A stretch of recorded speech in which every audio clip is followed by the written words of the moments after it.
Falegnameria Paludetto. Da più di 60 anni, il legno su misura a casa tua. Marco Modolo, allora, come stanno procedendo questi giorni di ritiro? Procedono bene, lavoriamo tanto, oggi abbiamo fatto una buona amichevole che ci è servita per provare quello che abbiamo provato durante la settimana. Ovviamente i carichi sono molto pesanti, però ci sta in questa fase iniziale del precampionato e insomma speriamo di continuare, continueremo sicuramente così con i carichi di lavoro per qualche altra settimana, e le gambe quindi non saranno in condizioni ottimali, però ci stiamo impegnando molto e questo è un aspetto sicuramente molto positivo. Da capitano, da veterano di questo gruppo, come hai potuto vedere la squadra e i ragazzi che sono rimasti finora?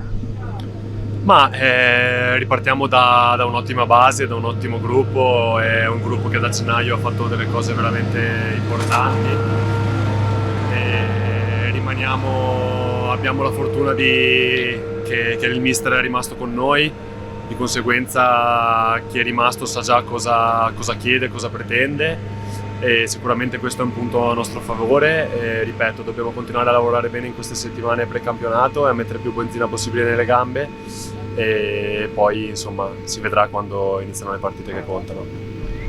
Tu personalmente come stai dal punto di vista fisico?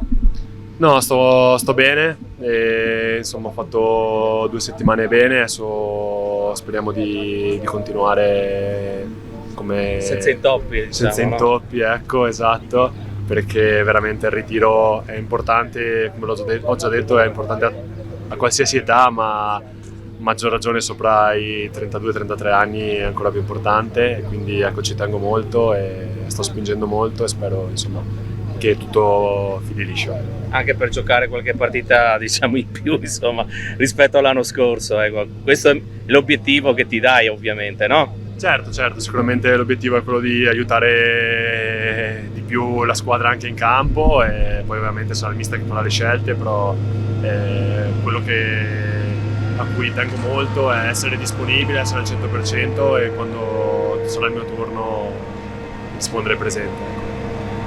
Per quanto riguarda, Marco, i tifosi che sono venuti qui a Falcade a vedervi, che cosa puoi dire del pubblico, del tifo che vi segue sempre? Ma li ringraziamo, tutti i tifosi che ci hanno seguito anche oggi. È stato veramente fantastico il finale di campionato al Penzo nelle ultime partite, perché veramente lo stadio ci ha spinto, abbiamo fatto dei risultati veramente importanti, e sono contento che ricominceremo con quell'atmosfera lì come il finale dello scorso campionato, e perché sono il nostro valore aggiunto e ci danno veramente una grande spinta. Anche perché ci sono 2 partite subito in casa da poter sfruttare, no? Qualcuno si ricorda delle stesse partite qualche anno fa, portarono fortuna. Ma dobbiamo essere bravi a far sì che queste 2 partite in casa siano un grande vantaggio per noi, e ripeto, avere lo stadio come è stato nel finale dello scorso campionato ci darà sicuramente una spinta in più, e dovremo essere bravi noi a far sì che questo sia un fattore per provare a partire subito bene.